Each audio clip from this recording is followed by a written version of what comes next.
Hi, I'm Tim So with Plumbing Medic, and this is your educational moment. Today I'm here to talk to you about water filtration, whole house water filtration to be specific. The cities put chlorine and ammonia and other byproducts and chemicals in our water to kill the bacteria in our water, so it's safe to deliver to us. But by the time it gets to your house, those chemicals need to be stripped away so it's healthy to drink. Kind of like a banana.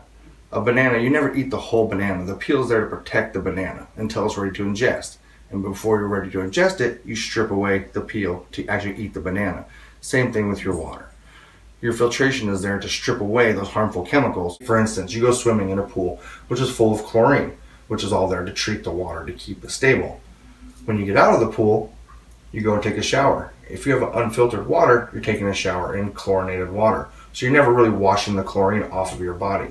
And then you're actually absorbing more of that chlorine into your body, which is harmful. And to properly strip these chemicals from your water, what is needed is a high-grade carbon filter, which we do offer here at Plumbing Medic, along with other water treatment solutions.